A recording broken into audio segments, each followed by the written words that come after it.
Hey everyone, I'm Chef Dennis, and I'm here today for Around the Kitchen Table with my co-host Susan Serra, and we're going to have some fun today making a cake. Now, the cake itself really isn't too difficult to make. We're going to make a sponge, and it's just a little tricky on how you have to put it together. The frosting's really easy, and in fact, we're going to talk about some different ways to make it so you can make it even easier if you like. But we're going to get started in just a few minutes with the cake, and of course we're going to use the magic of television for this. I've got one that I've already baked, so it won't take as long, and we'll get going in just a minute. So Susan, how you doing today? I'm doing great. Rushing like crazy, and as I'm sure you have, so my backdrop is not my kitchen table because I was using my laptop. I had 7% battery left, and I thought, let me go to the big computer. So good. It's the day after Mother's Day, and things are back to normal. And it was a great day. How was your weekend? It was good. It was busy. We actually had a pretty busy weekend. We went out Friday night with Greg Trulio and Carolyn Capern, and had dinner at a new restaurant in town. It was called The Coop. It was a chicken place, so that was kind of neat. And then Saturday we actually went over to Disney and sat on the beach over at the beach club and watched Frozen. So that was fun. Oh, let's see. I mean, I have 2 grandchildren. I'm not sure how many times I've seen it, but it's been a bunch. What did you think of it? I liked it. It was good. A lot of nice songs in it, and that was the first time I've seen it. And the screen could have been a little better. It was a little breezy, so it kept changing sizes a little bit. But it was nice being out there under the stars. It almost reminded me of going to the drive-in. I think you can probably remember those days. I can, absolutely. Yep. Yeah, not too many of the younger crowd ever even knows what a drive-in is. But I know. I know. I wonder if there are any left even. Who knows? So I'll tell you. Friday or Thursday, I got a FedEx package, and my son said, okay, I'm going to give you your Mother's Day gift early. So I said, okay. So he said, come into the kitchen. So there were these 2 gigantic packages, and he said, okay, open the package. So I opened it. Guess what it was? It was a ton of barbecue, all kinds of barbecue from this authentic barbecue place in Kansas City called Jack's Stack. I don't know if you've ever heard of it. No, I have not, but boy, anytime you're talking about barbecue, that sounds like a great present. Comes from Kansas City. And so the next night, Saturday night, we had my daughter and her family and my other son and all the significant others. And so my daughter said during the day, yay, pork fest, So we had this we had like 5 different kinds of meat and pork and brisket and ribs, and oh my God, you would have died. And then we had the beans and this creamed corn, and all from there, and the seasoning. It was fantastic. It was so good. And you know what? I mean, better that than an electric mixer or something, That's what I thought you were getting when you said a big box. I thought maybe you got your new KitchenAid, and I said, I'm sure you have them already, but that's an even better present. Anytime you don't have to cook and you can get something really neat to eat, especially, in this day and age, shipping stuff across the country is not a big deal. I know. And, that's true. And, so it came frozen, in this big, heavy styrofoam thing. And we've done, and he actually did that last year. He got it from that barbecue place last year. So I feel like I went to NOLA, went to New Orleans. First I was in Milan a few weeks ago, then New Orleans. And now for this feast, like Mother's Day weekend, is like the whole weekend long, and Sunday was mimosas and quiches and everything. I feel like I'm trading, one kind of food for another. And then today it's a wonderful cake, but you know what? Today is great because just in case you didn't like the Mother's Day desserts, you have an excuse to make another one, right? Absolutely. And there's a lot of different ways you can make it. In fact, I'm going to change it up just a little bit from what I'm going to show you when I make it, just because I'm going to have an extra cake and I want to do a different kind of application with it when I make it again, because I'll have 2 cakes in the house and that's way too much for me at any given point. Yeah, well, you're always mixing it up. You're always, and you know what, Chef? I mean, who needs an excuse to make a cake? Come on. Yep. And this is a little different. It's very light. We're going to make a sponge, and people are sometimes a little hesitant to try it. It is a little difficult, but it's really not that hard. It's a recipe that I've used a few times, and I'm not a baker by any stretch of the imagination. I do this for fun. The rest of the cooking I'm pretty serious at, but this is kind of an excuse for me to just have a good time, relax, and of course enjoy what I make afterwards. So if I can make it, trust me, just about anybody can make it. It's just a couple little simple steps in it, and then just making a different kind of frosting. And I have a mascarpone cheese frosting that I'm making, and I went in there to get the mascarpone this morning and I didn't have any, so I'm using cream cheese. So it's easily adaptable. If you don't have the mascarpone, that's fine. You can use cream cheese. If you don't really like a cheese frosting, you could just use straight whipped cream if you wanted to. So do you think you'll have that sort of that a little bit of sweet, salty thing going on that everyone loves? Actually, there's no real salt in this at all. I mean, with the cream cheese, does it get totally sweet? It's not very sweet. It's not. It's very mildly sweet. Good. I like that. Yeah, it's not like makes your teeth kind of curl sweet at all. You could of course use more sugar in it. I did not. It's again the strawberries were were sweet and tasty and flavorful. But there really isn't a lot of sugar in it. Considering how much fluid is in there, I used a whole quart of strawberries. I pureed them with the sugar. And at that point, that was not overly sweet. And then you whip up some cream, some whipped cream, and you fold that into it with the cream cheese, or mascarpone if you have it. And again, it's really not that sweet. Now, the mascarpone is a little creamier. Okay. So I'll give you that.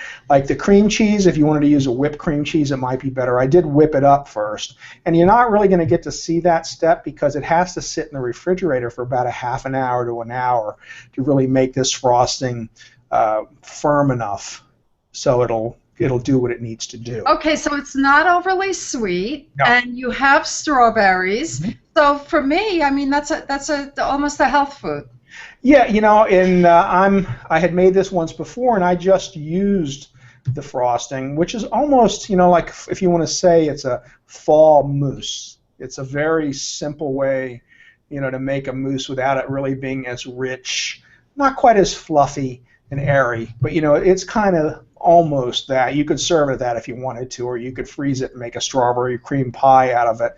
It's really, that simple of a cream to make, using the cream cheese as a base, instead of using like 10x sugar to thicken it up, which would make it, way too sweet.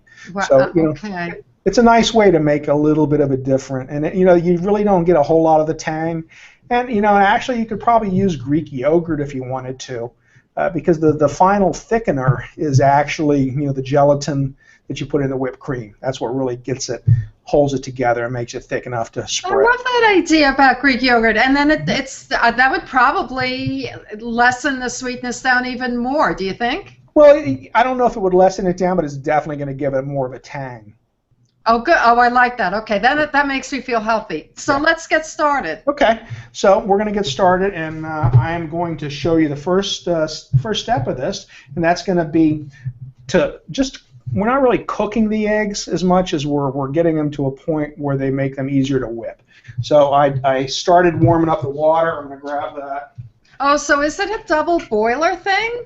Yeah, only because we need to get the eggs to 120, which is not really hot. So I have 4 whole eggs and 2 yolks.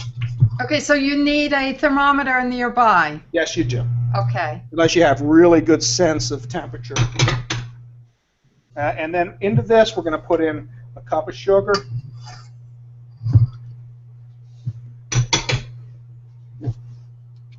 and 2 teaspoons of vanilla. What is that? That Madagascar vanilla? It's a vanilla. It's a Mexican vanilla, simple single strength. Uh-huh. I got it as a place in Winter Park called Penzies. And they're actually all over the place. There was one in Philadelphia, and I never knew it till till we moved. Oh, geez. So it's a really nice vanilla, but you can get a Madagascar, you can get a Tahitian. So I'm just going to whip this up. And then what I'm going to do is I'm going to just put it over the heat. And I'm doing it in my mixing bowl because once it's in my mixing bowl, then I'm going to continue to whip it. So this is just going to go. Oh, okay. So you have 3 things going on. Now, let me ask you a question. Are those meant? Are they a set? Is what I'm asking. Are they a set, or is it just 3 separate pots? Oh, it's just 3 separate pots. Cool. And actually, because this is an induction cooker, and I don't have a small pot to put right on it, so I have to put my saute pan on because that's induction, gets hot, and this one goes inside. Okay, so you get whatever you have. Yeah, it's not, again, it's not rocket science. Use what you got, make it work. I could have just done this on the stove, but I wanted everyone to see it too. So by doing it this way, everybody can still get an idea of what I'm doing. And again, I'm not really cooking it per se. I'm getting it up to 120, and it's not really that difficult to do. And I just have a little Taylor thermometer here. Oh, yes. And it's a digital. It's like 76. So I'm just going to keep it moving. Okay, so it just takes about 2 minutes, 2 to 3 minutes. Well, it shouldn't take too long to get it that hot. Because 120 really isn't that hot. And it was funny, when I did it earlier in the day, I had it spot on at 120, and then without even trying. And then I had to take it off for a minute, and then it dropped a little, so I put it back on. But the whole thing is you don't want to let it get too hot. Okay, so, what happens if it goes much over 120? Well, I have not let it do that, so I can't be sure, but it told me that the eggs would not whip correctly. Okay. They may not scramble, but they may not whip correctly. Correctly, yeah. Got it. And these eggs were out for a few hours too, so they were room temperature. Because with most cakes, what most people don't realize is that you really don't want to put cold ingredients. Like if there's no butter in this, so it's not as big of a deal. But if there was butter in here, you really have to keep everything kind of at room temperature. Otherwise, that's a lot of times the cakes don't come out. My friends at King Arthur had sent me this video and showed me, and I said, oh, I see all my cakes there. The ones that didn't come out for whatever reason. So you have to do a little bit of planning, really, beforehand, and in terms of taking the items out, because otherwise then you're maybe using the microwave to soften the butter, and then you're in trouble. If you use the microwave, it's going to melt. And with the butter, you want to be able to just push into it and leave an indent. You don't want it so soft that it gets sloppy. It's just going to be soft enough. And that's difficult sometimes. Sometimes you're better off cutting it into quarters if you have a pound, or if you're using sticks, it's a little easier. But with the eggs, you can warm them up just by putting them in a bowl of hot water for a little while. Uh-huh. For like 5 minutes. And that'll get your eggs pretty close. Okay. So we're almost there. We're at 90. So now are the eggs, will they add volume to scientifically, that's what they do, they'll add volume. This is, we're going to whip them up, and we're going to fold the flour into it. And that's the sponge. And that's really what's going to give us the consistency. Now, I actually had to run out. I started mine earlier, and I did not have cornstarch. So I had to leave it in midstream and go out and get cornstarch. So I don't think it rose quite enough. Yeah. I may have just let it sit a little too long. And I picked up the strawberries, and I figured, I always have cornstarch in the house, and I didn't. Must have been when I moved, I just never, something I didn't pick back up. Yeah, yeah. Now I usually have cornstarch. I tend to use it as a crutch for something or other, usually a sauce. So that's right. Cornstarch is my crutch. Well, it's nice to thicken certain things. I use it mostly if I'm doing any Oriental dishes as the thickener, or if I'm doing berries. You know, it's a nice way to thicken, like I'm cooking down blueberries or some other berry, and I want the juice to be nice and a little thicker, so it makes a glaze. Cornstarch is great for that. Yeah, I actually use it when I'm cooking strawberries. There's a traditional Danish dish where you cook strawberries in sugar and then you thicken it with cornstarch, and then you cook it until it's this big mush, and it is so delicious. And then you put cream in it in a bowl. Ooh. And oh, I'm telling you, it's called a crazy name, but I grew up on it. So maybe one day we'll make that. Yeah. Yeah, we still have to get you down here to Florida, so. I'm coming. I'm coming. And you know what? It's also one of those peasant dishes. We should do some of these simple peasant foods too, now and then. You know, that are just simple and everyday foods. Okay. All right, that's it. Okay, so you have the sugar and the eggs and the corn. You put the cornstarch in there? No, the cornstarch is mixed in the flour. Okay. So I'm just going to get this out of the way.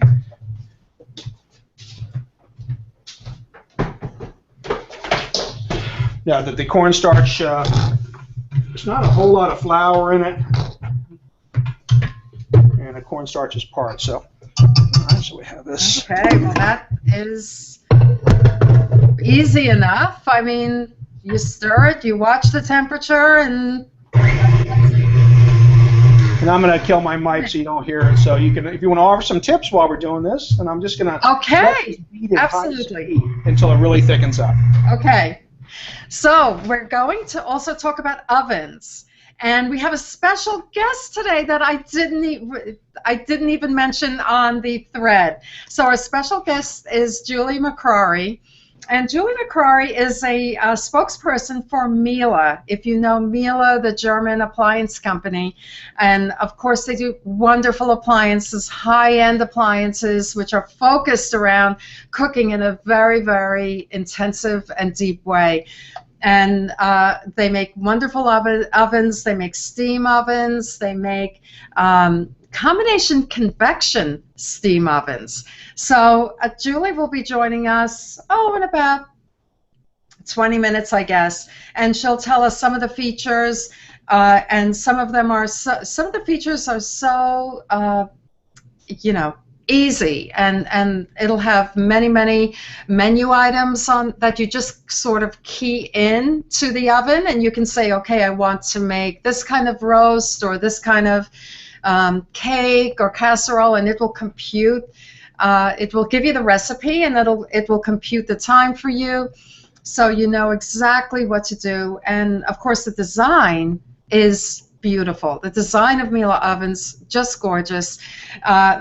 We have a Pinterest page on Around the Kitchen Table, which I will be uploading some of my images of the Miele ovens that I have taken in most recently that I've seen in Milan at the big Miele display in Milan. And they also have a new color called truffle, which is a sort of warm, I wouldn't call it a warm gray. It's sort of a grayish brown, which is very, very popular now. Maybe you've seen it in home furnishings, and it's a glass-fronted oven, which is just just really beautiful and kind of sleek. And so I'm looking forward to talking to Julie. And the installation of these ovens too are just beautiful. They're seamless, they're tight, and they're just lovely. And on the Pinterest page, I will be uploading ovens that show different styles, show different features, different styles. There's some brands that are all about color. One brand has about 700 different colors. Can you imagine that? And we'll even do custom colors.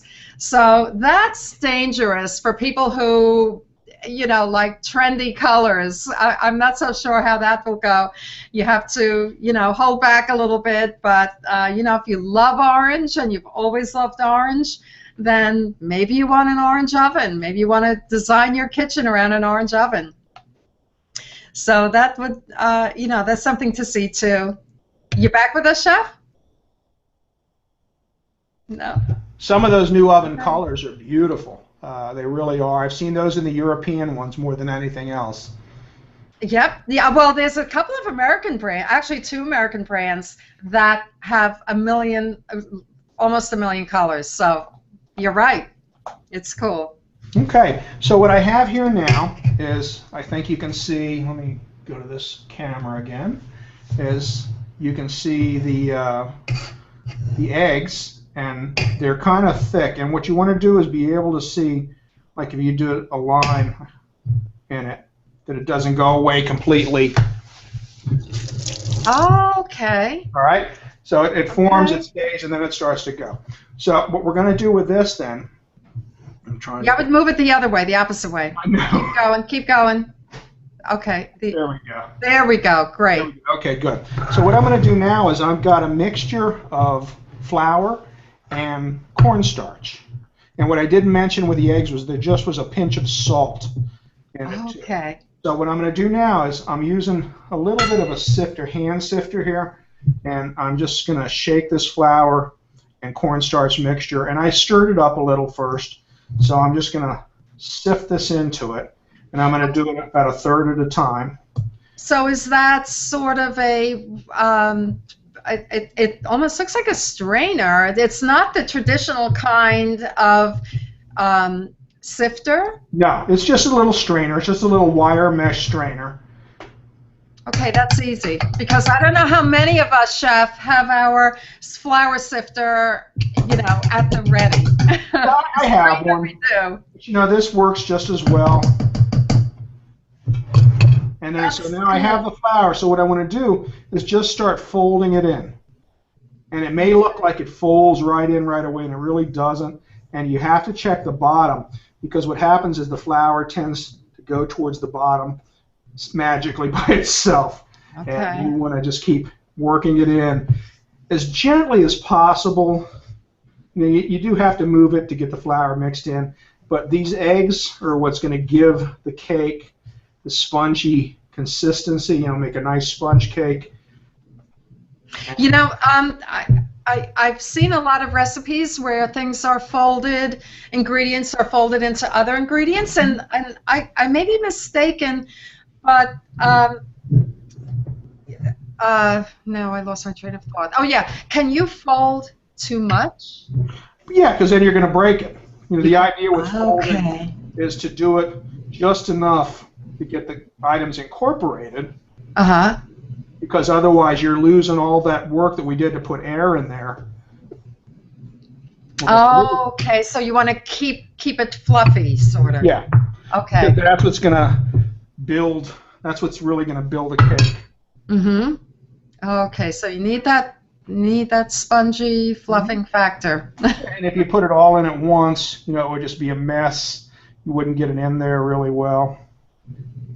And it's amazing how quickly it does find the bottom, and when you start folding it, so you really have to keep turning it. Uh-huh. And like I said, this is the hardest part of the recipe. Other than this, it really is not difficult. So if you sift it effectively, you shouldn't get clumps with it, right? Well, you're going to get them as you mix. It's going to make it a little bit easier on you, but you're still going to clump a little, because I don't have a real big surface here, so the flour is still laying on top of itself. Okay. And it's going to, as soon as it gets moisture, it's going to start to clump a little bit.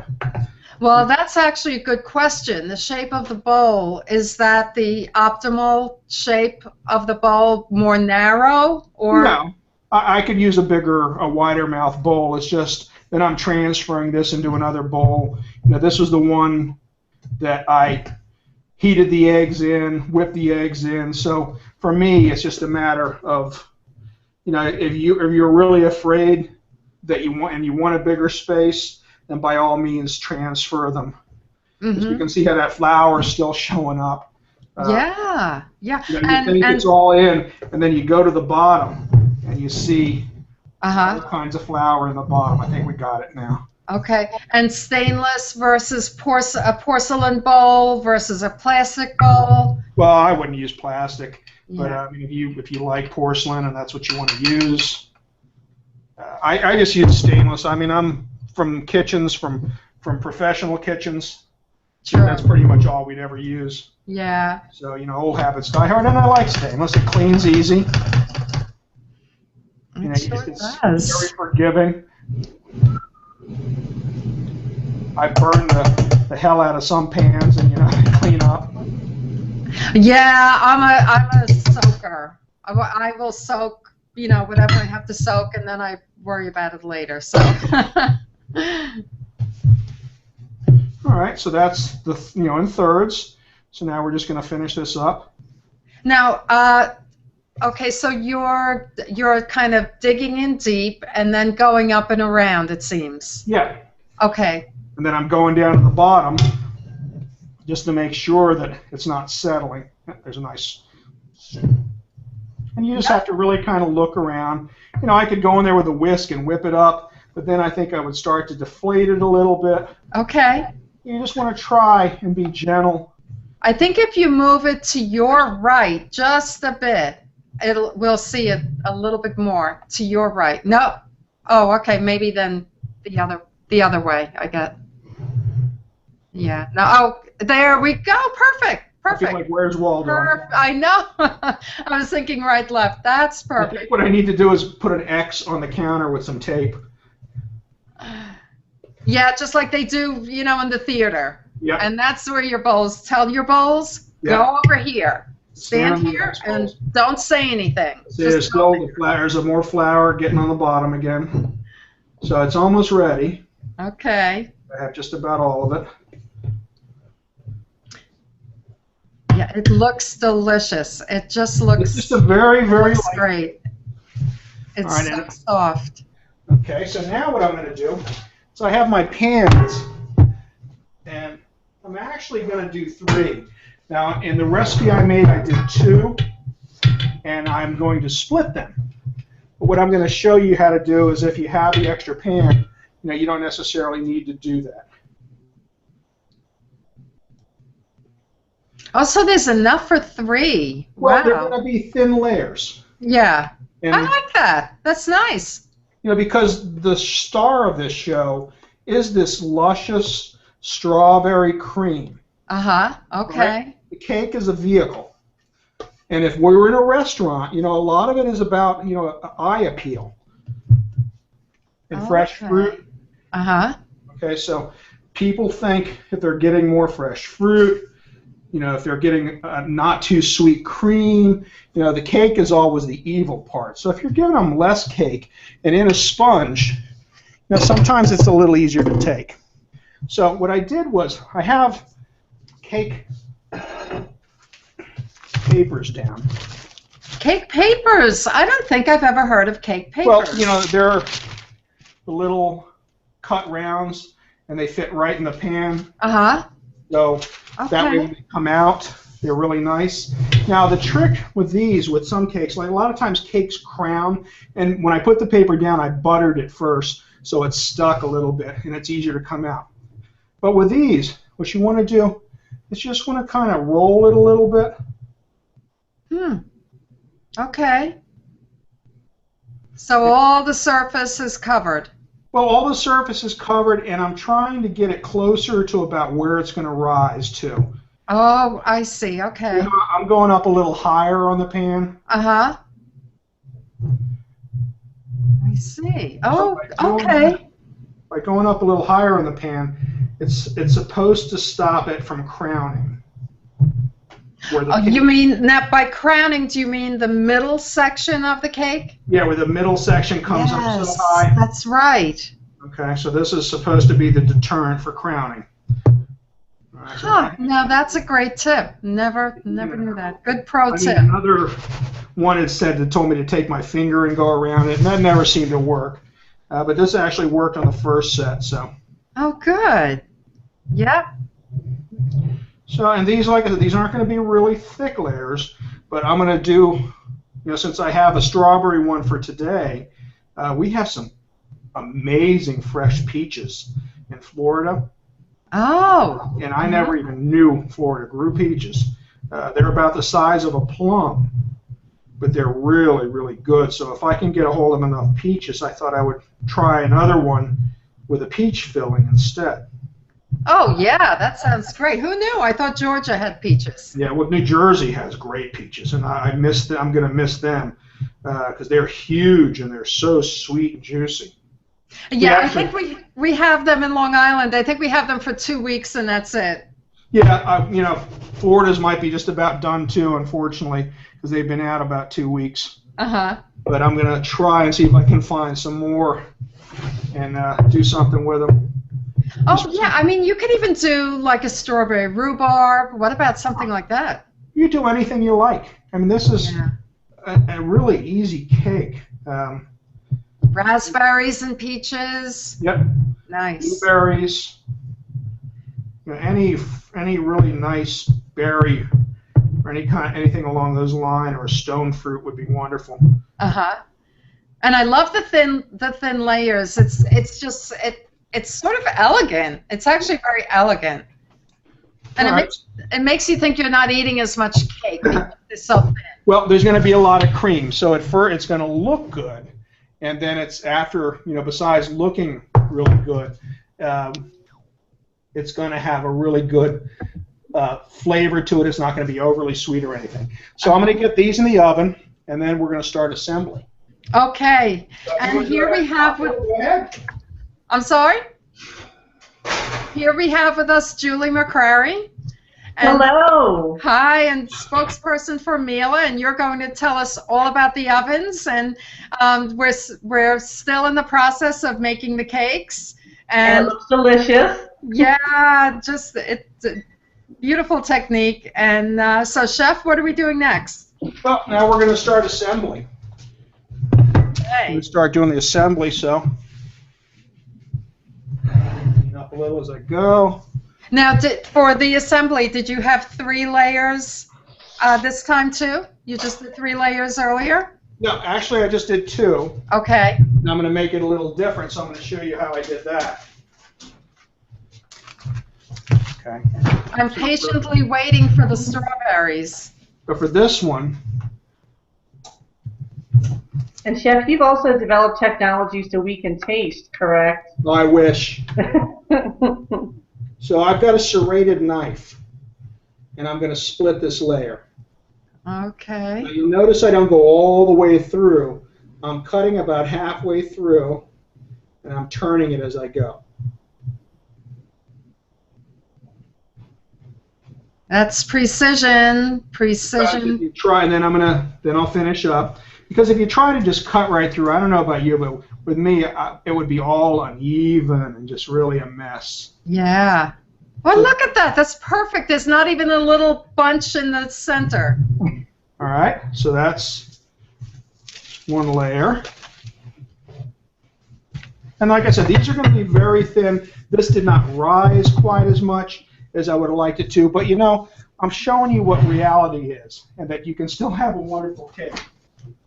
You sure can. That looks great. Jeff, I'm curious. You were talking about it rising, and I'm curious to kind of get from a baker's perspective as well, just your thoughts on convection making and kind of the differences that you see in your profession. Well, in professional kitchens, I've always used convection. At home, I had convection before I moved here, and I always liked convection for even heating. It seemed to really do a nice job spreading the heat. So you didn't have those spots that didn't rise right. You know, it seemed a little bit better for baking. For cakes. Mm-hmm. No, and I would. With cookies, it seemed like it rushed them a little too much, though. Okay, interesting. I'm very curious to hear that. And it's funny too how you said from a professional baker's and from a professional kitchen's perspective, how now the consumer has that opportunity to be able to bring those professional grade appliances into their kitchens. You know, obviously, we have our line of convection ovens, but just in general, how appliances have just elevated over the course of the last 20 to 30 years. Oh, it's amazing the things that have happened, to make cooking a lot easier. Before I do move on to assembly, though, I want to talk about this frosting a little bit. And what you'll see in here, if you can see, it is a little. It's got all the nice seeds from the strawberries in it. Yeah, so, move it up just a little. Yep, good. Oh, nice. Thank you. Thank you. Thank you. Beautiful. Almost looks like ice cream. Now, this is where I need gelatin. I almost never use gelatin just because of other things. It just bothers me sometimes. But with strawberry, you have to because there's so much liquid coming out of the fruit. But I pureed the strawberries with some sugar. And then when I whipped my cream, I sprinkled a packet of gelatin. And it's just as simple as Knox plain gelatin. Now, do you prefer the powdered over the sheets that sometimes you see chefs use? Sheets are very nice if the liquid is more liquidy, I think. I didn't have any sheets, so you use what you have. When I was in the restaurant, I had sheets, and they were easy to use. But when I'm home, I have stuff that I have, and I think most normal bakers would have. Well, I was going to say, readily available, too. Yeah, that's the problem. So you get what you can get, and it's like anything else. So I use that. You can still, it still works well. So what happened was I whipped the cream with the gelatin in it. I got it nice and thick, and then I folded the pureed strawberries that were then mixed with, I used cream cheese today since I didn't have mascarpone, so I whipped those together, and I used a whip for that to really get them nice and creamy. Mix the two together, so either use mascarpone with the strawberries or cream cheese with the strawberries, or if you just want to make whipped cream and place strawberries on, you can too. It's very simple. And the instructions are all in the recipe. So now that this is ready, I've let it chill for a while so the gelatin is set up. At this point, I'm going to start putting some on the cake. Now, so tell me about the strawberries. Are they? I would imagine that they're local in Florida. Oh, absolutely. Big time. Plant City. We have so many strawberries. Interesting. And I wouldn't have thought strawberries. I mean, maybe that's being naive, but I'm thinking citrus, obviously, but oh, no. Big time strawberries, and really good strawberries. When did it, is it, I mean, it's a silly question, but is it seasonal? Because it's warm there all year round. I tell you, we've been seeing fresh strawberries now for a couple months. I mean, and I don't think they're done. So I think our season on strawberries goes a long way. All right, so what I'm going to do is I'm going to add just a little bit more to this to make this cake a little even more fun. Now I'm going to load some strawberries in between the layers. Okay, so then it's a little bit more healthy, too. Oh. Yeah, absolutely. I'm eating my fruits and vegetables, that's what we can say. That's right. And your protein with the eggs, you missed it. There were four eggs whipped in. So we have protein, we have fruits. We're good. Mm-hmm. And I'm not making them all go the same way. I mean, if you want to, feel free. This would have been perfect for yesterday, for Mother's Day. Yeah. Light, beautiful. See, Julie, if you didn't like yesterday's desserts that you were served, then this is an excuse to make them bake again. Make it today. Make it today. Yeah. Yeah, we decided earlier you don't need much of an excuse to make a cake. I mean, agreed. And you're a baker. I do. I love to bake. I mean, I love to be in the kitchen, but I love to make things to give to other people. It's funny. I think we joke a lot of times how sometimes there are foodies who I hate to cook for myself, but if I know that someone else is going to be eating it, it makes it so much better. Oh, absolutely. Yeah. Absolutely. I rarely cook for myself. I'm more likely to make peanut butter and jelly sandwich and then make myself a dinner. That's the same thing I eat. I eat peanut butter and jelly or cheese sandwiches. I'm eating alone. That's funny. Yeah. Okay. So now that's the top, and then is the top layer going on top of that? I guess. Yes, it is. Okay. All right, so that's easy. Yeah, Kids, it is. kids can help with this assembly. And you know, if you don't want to split the cake, don't split it. If you don't want to have so many layers, don't do it. Do whatever works for you. Okay. Now, if you want it to be 2 layers and just do plain whipped cream and strawberries, that's fine. Yeah, You know, it's all up to you to control what you want to make. Mm-hmm. And it's got to be fun. So that's why I'm saying, you know, make it what you want it to make it. Use what you want. If you want to put a layer of blueberries in it, you know, put a layer of blueberries in it. Now, Chef, did you have a convection oven in your home kitchen in Philadelphia? Yeah, I did there. Oh, you did? Okay. So how is it getting back to, since you moved, you know, the traditional? Well, this one. What did you notice? Well, I'm still working with times. Like, I have not calibrated this oven to see what it actually is. Okay. There's, you know, very few ovens, home ovens, are actually calibrated. Correct. So it's, you know, you just have to see what you're working with, and then you know where you're at. So this took a little bit shorter time, and I have not done very much baking since I've been down here. So I don't have a real good handle on how this oven reacts. Mm-hmm. Well, that's an interesting point. Now, Julie, you know, the chef is in a very warm area, Florida, and you know, most people they don't want to use their ovens. They're afraid, but not because they don't want to, but because of heat output. You know, tell me about that in terms of, you know, what you know about the Miele ovens and heat output, and is it really well insulated? They are really well insulated, and I think what's an interesting note to talk about, especially in places, you know, warmer climates, that people wouldn't think of using are the steam ovens, and to be able to use the steam ovens that Miele makes, as opposed to cooking things on your cooktop. So, say you're making pasta, or you're heating up something on your cooktop, you know, vegetables and steaming, as opposed to kind of standing over a cooktop and waiting for the water to boil and you kind of getting that facial that way. Put everything into your oven, you know, make your pasta in the oven, walk away, and you don't have any of that residual heat coming into your kitchen. Yeah. And I think it's something that people would never think about. No, that's a great point. That's a wonderful point. But in terms of the ovens, when something's in the oven, does it give out residual heat? It does not. I mean, it is in the oven, and you will not feel unless you open up the door, and obviously you're going to feel the heat. Well, of course. But that's it. I mean, even the fronts of the ovens are a little bit cooler to the touch. They're not completely cool. Obviously, you'll know that they're on, but very well insulated. I think that's a great, you know, great aspect. That's for sure. So, looks like you're about finished, huh? That's pretty much it. Now, it does have to sit in the refrigerator for a little bit, so I can't cut it quite yet because it's got to set up. Whenever you do this many layers and you have this much frosting on it, it's a little precarious. Looks great. It looks delicious. Wow, that's a tall cake too. What is that, about 5 inches? Probably at least. That looks, wow.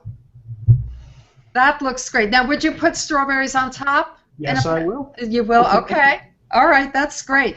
So let's take a moment and, so Julie, tell me, you know, so many new things are coming out with Miele, and tell me how Miele ovens, particularly, we're talking ovens, how is Miele differentiated in terms of performance, let's say, I mean, compared to others? Sure. I mean, they've always been an innovator, and, you know, I think obviously working with Chef Dennis here, I mean, things that people are always trying to replicate what they see in professional kitchens.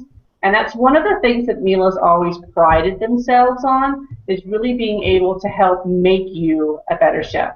You know, sometimes with our ovens, we have what's been called Miele's Master Chef technology, which has been in their ovens for years, which again is an ingredient-driven menu that's built into the appliances that helps walk you through the process. So you might come home from work and be baking a roast chicken or a beautiful beef tenderloin, and you may not necessarily know how long it needs to cook.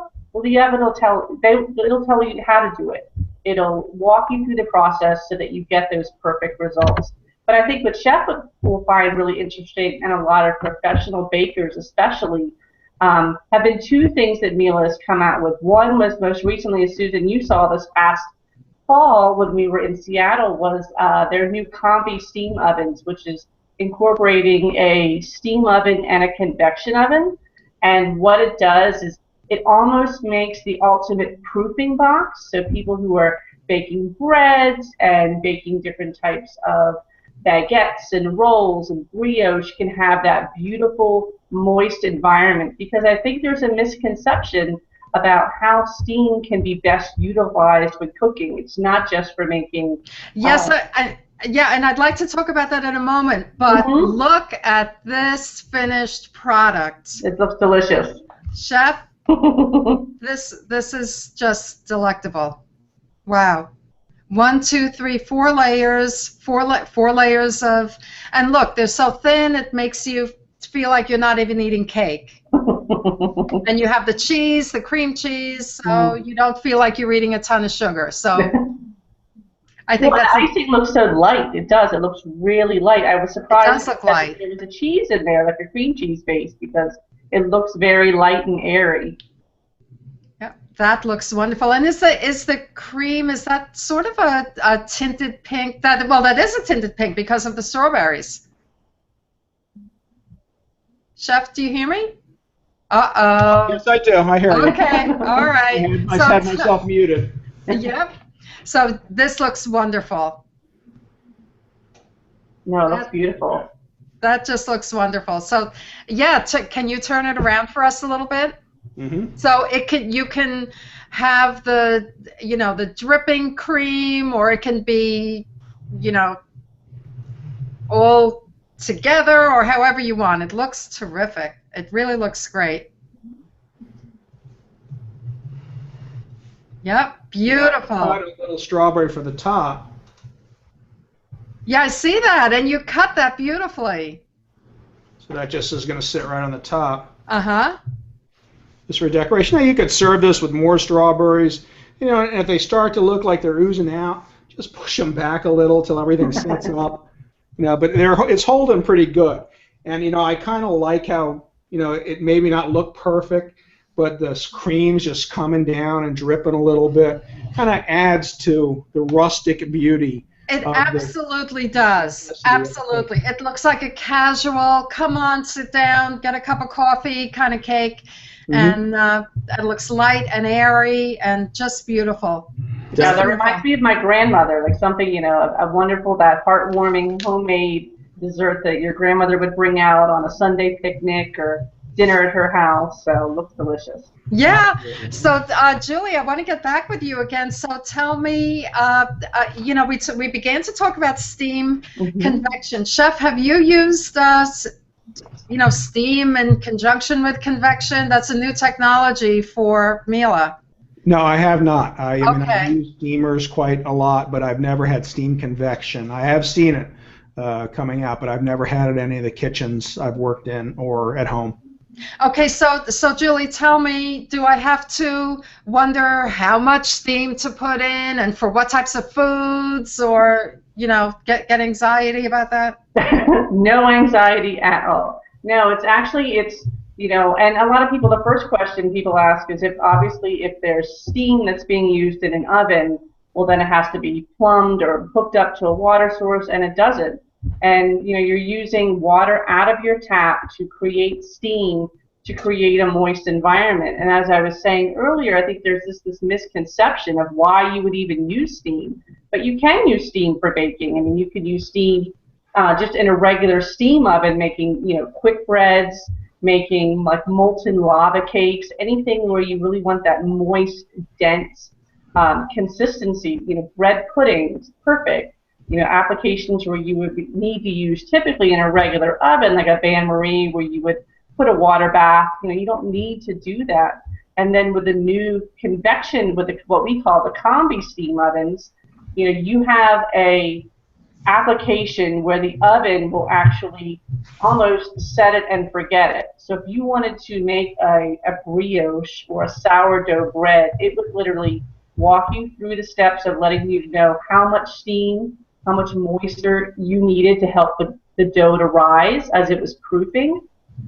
And then as soon as it had proofed, what the oven will automatically do on its own, readjust itself where it would lower the humidity level and then raise the temperature, so you get that moisture inside to create a really beautiful, light, flaky interior. And then when the heat comes on, then you're getting that crisp, delicious crust, that you find in bakeries. And it's almost like having your own proofing box. So it does available before. So it does the thinking for you. Correct. It does. It'll walk you through. And in some of our ovens, we actually have programs that are built in. The new, the Generation 6000 series that Miele just recently launched this past spring actually has now a convection oven that has 14 bread programs completely built into the oven system. Wow. So you can just literally, you put your dough in and then it'll adjust itself automatically throughout the baking process, adjusting humidity and temperatures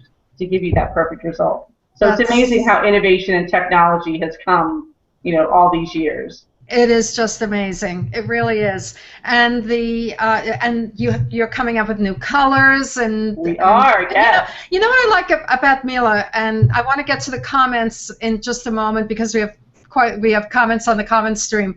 But I like that Miele has a sort of classic design. It doesn't change much, but a color may change every few years, or the technology. So I like to call it, in terms of design, a sort of a classic modern design.